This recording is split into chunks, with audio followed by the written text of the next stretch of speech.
Hey engineers, and welcome to lesson 1.1.1 part A, which is entitled Simple Machines, Lever, Wheel, Axle, and Pulley. So there are actually 6 simple machines, and we're going to cover 3 of them today. The lever, the wheel and axle, and the pulley. So we're going to be talking today about what they are, and there's actually different types of levers and pulleys, and I don't know about wheel and axles, but and there's different aspects to simple machines. Simple machines, they make our life easier. They either multiply our force, so we have to put more, we can put in 5 pounds and get out 100, so they can be a force multiplier, but you never ever get something for free. So even though you only put in 5 pounds, you're gonna pull 20 feet of this thing to make it go up 1 foot. So you never ever get something for free. If it multiplies your force, then you're gonna put a lot of distance in. Or it's the other way around. Like for instance, a scissors. I'm only using a little bit of distance right here and I get lots of distance out there, but I have to put more force in. So simple machines do one of 2 things. They're a force multiplier, or they're a distance multiplier. But you never get it for free. If it's a force multiplier, then you got to put in a lot of distance. If it's a distance multiplier, you got to put in a lot of force to make it work. So there's different ways for us to rank machines. It's called mechanical advantage. There's something called ideal mechanical advantage, and there's something called actual mechanical advantage, and there's something called efficiency. And we're going to talk about those 3 things specifically with respect to the wheel and axle, the lever, and the pulley today. So let's begin. So the 6 different types are, you got a lever. So this is a shift. This is a transmission out of a car, and there's a pivot point right here, and you push and pull that lever. A wheel and axle. So this is a Ferris wheel. And then a pulley. This looks like a hoist that's lifting up the jet. The other 3, inclined plane. This looks like having a brain fart here, roller coaster going up its initial incline. A wedge. This is a firefighter. And then a screw. This is a jack for your car. So you turn this screw right here, and it's a scissor jack. It can lift your car up. Most of you probably maybe have one of those somewhere in your car if you get a flat tire. Mechanical advantage, first of all. It's the ratio of how much force you put in to how much force you get out. So the ratio of the resistance and the effort. The effort is how much you, the user, are putting in. And the resistance is how much load you're lifting, like that scissor jack with your car. Maybe I'm putting in 5 pounds of force when my car weighs 2,000 pounds.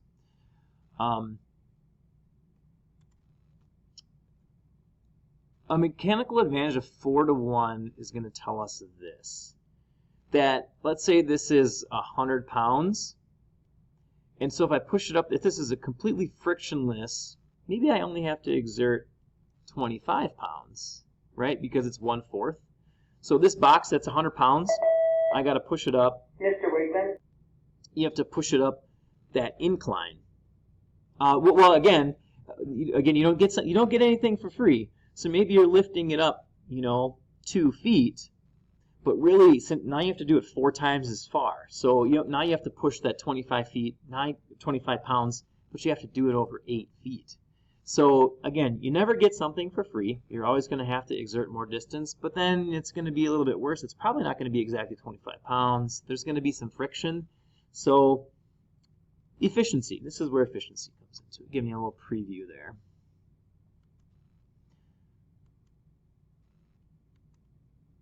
Kind of talked about those things. Work. Those of you who took physics, maybe you we talked about work. It's force times distance. It's in Newton meters. It's also the same units of torque. So force is in newtons, distance would be meters, Newton meters. You've seen those units before. For those of you that haven't taken physics, when you push something, you push it for a certain distance, we call that work. It's the force times the distance. And it's the distance that that you're pushing it.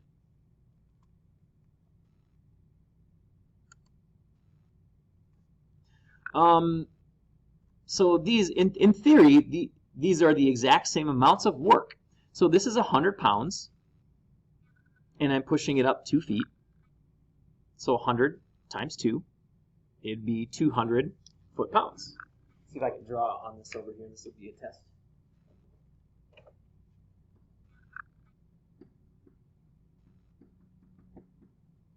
Right? And then the one that I'm pushing up the hill, I remember I'm only pushing it with 25 pounds. But I'm pushing it 4 times as far. So 25 times, I think we said that this was 8, right? 25 times 8, it's also 200. So in theory, you're doing the same amount of work. In theory. Actuality, you're probably doing more because you've got friction to deal with. Let's see if that goes away. All right. Mechanical advantages. One, they say, is the magic number. You can have a mechanical advantage greater than 1, which means it's a force multiplier. Or you can have a mechanical advantage less than 1, which means it's a distance multiplier. That's what these sentences just say right there. You can never have a mechanical advantage that's equal to 0. That would mean that you're getting something for absolutely free. No, and in the world of physics, that just doesn't work. You can't do that. Ideal mechanical advantage. I want you to say this with me. I'm a deer. Go ahead, say it. No, actually say it. Good. Okay. I'm a deer. I'm a deer. And this is I use this as what's called a mnemonic device. I'm a D-E-E-R. See that there's the deer. I'm a deer. It helps me remember it. Ideal mechanical advantage is the distance that you exert. So the person who is operating the machine is exerting some distance, pushing, turning, whatever. And then the distance of resistance. That's how much the object is moving that you're lifting. Actual mechanical advantage. Say this with me. Am I free? Go ahead. Very good.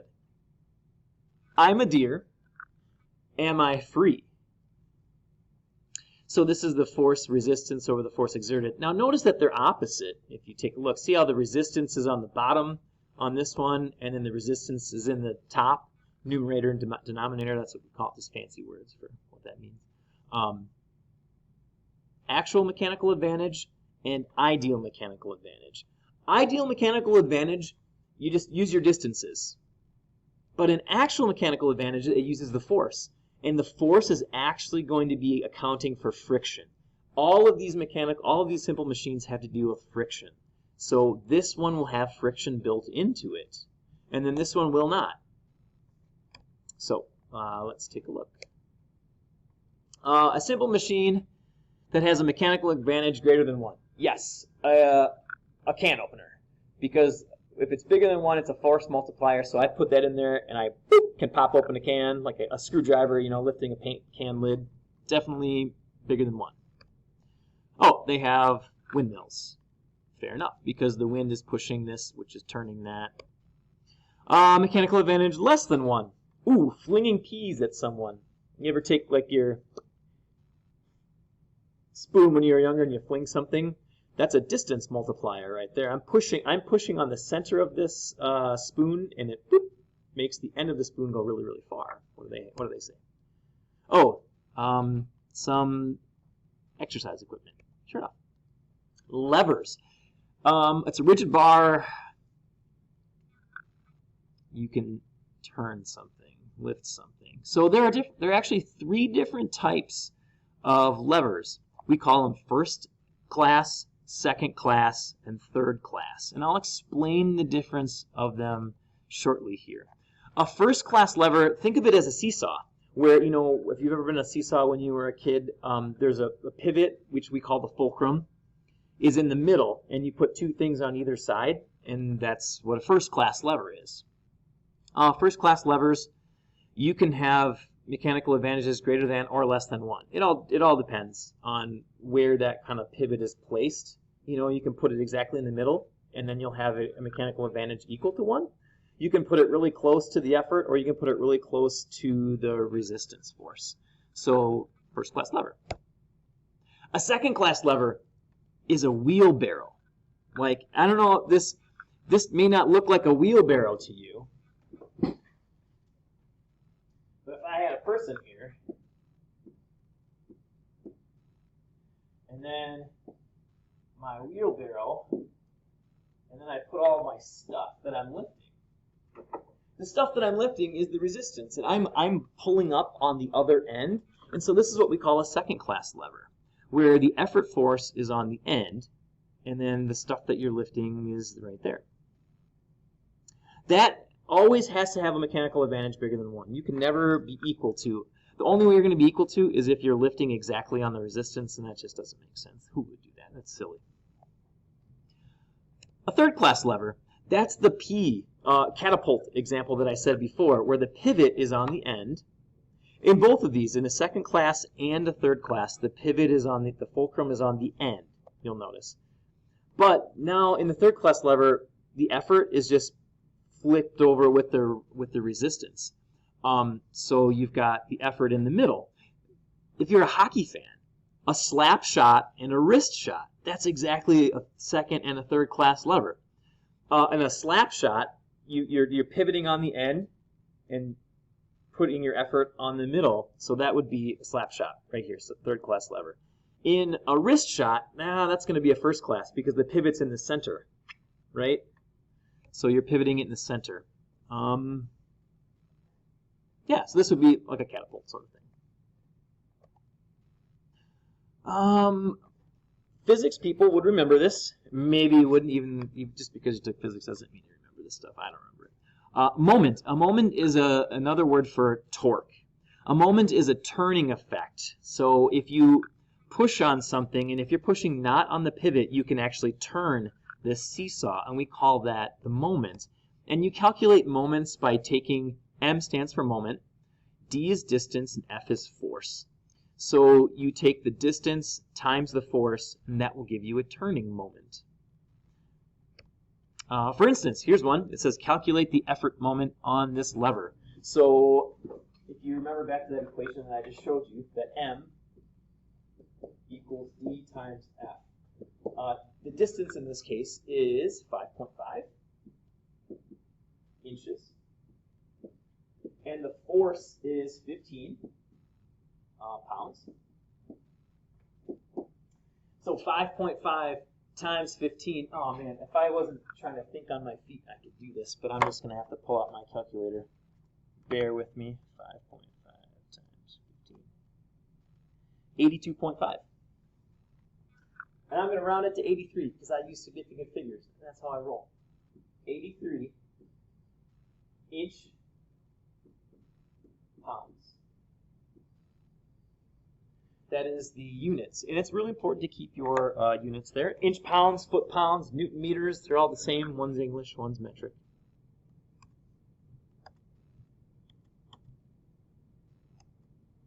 Oh, they did that for me. Look at there.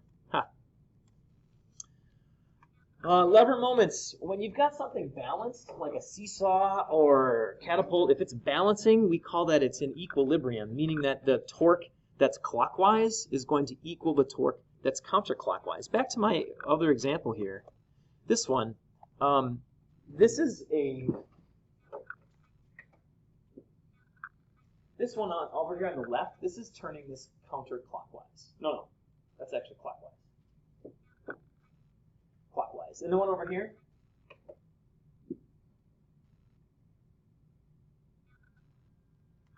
this is clockwise. All right. Do that up all the time. Clockwise, counterclockwise, those things are going to equal each other if the thing is balanced. So if I've got two people balancing on a seesaw, those moments are going to balance each other. So you add them up, and all the clockwise moments are going to equal all the counterclockwise moments. So here's an example. So the question is, how far away do you have to put this person right here. And so these moments are going to cancel each other. And we already figured this one out, which was 82.5 inch-pounds. And that's going to equal this here, which is clockwise, and that's going to be 36 2/3. Who does that?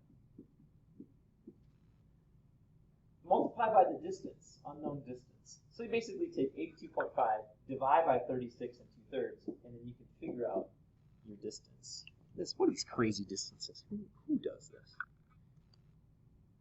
36.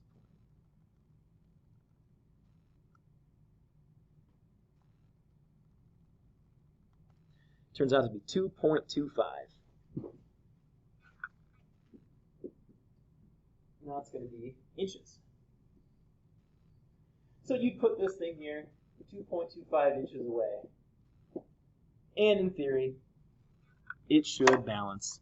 In actuality, who knows? Maybe that seesaw, maybe it's got a heavy end, maybe it's got a light end, maybe there's not if it's made out of wood. Who knows? There's all sorts of crazy stuff in the real world where it will not maybe work. I'm a deer.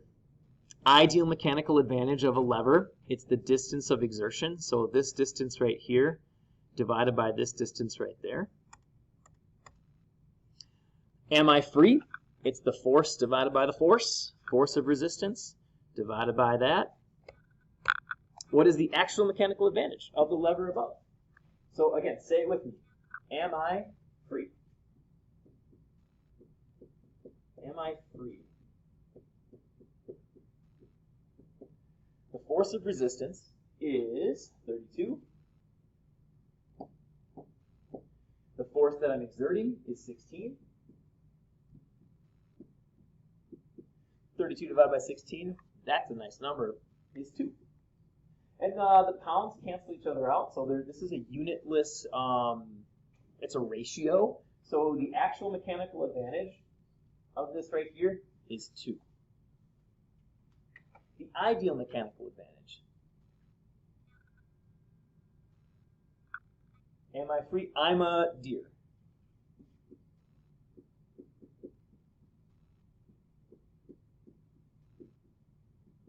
I'm a deer.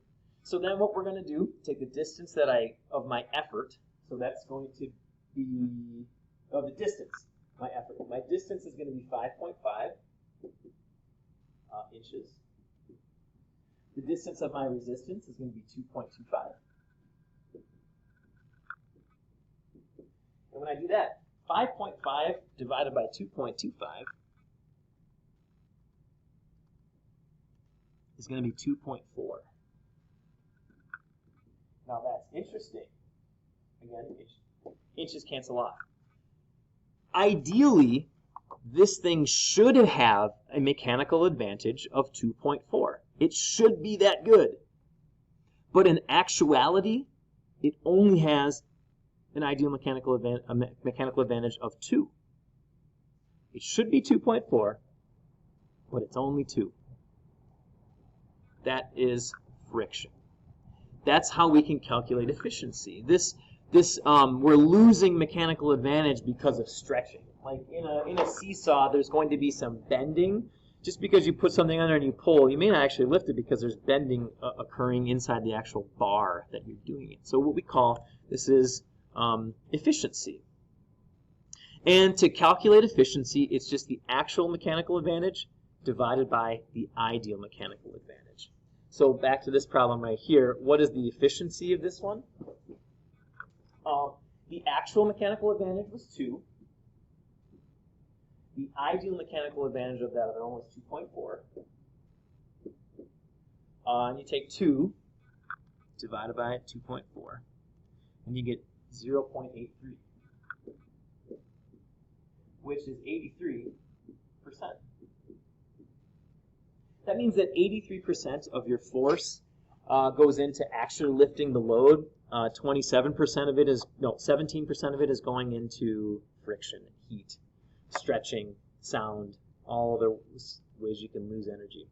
This is where I'm going to stop this one today. You guys have been listening to me for 20 minutes so far, and I feel like that is enough. I don't want to ever try to make you listen more than 20 minutes. So efficiency, hints to you, if you do this wrong, if I took 2.4 divided by 2, and you'll get, 120%. Efficiency can never be more than 100%. You'd be getting something for free, and that's illegal in the physics world. You can never get something for free. You're always going to lose something to friction. So if you ever do the efficiency calculation and you screw it up, like you put, and you will sometimes, and that's okay, put the wrong one on top, it's always the small number divided by the big number when it talks about mechanical advantages. So the smaller number divided by the bigger number, it's always going to be something less than 1. Here's where I'm going to pause now, and I will continue in our next lesson talking about for wheel and axles, and I think it was, I forget the other one, pulleys. So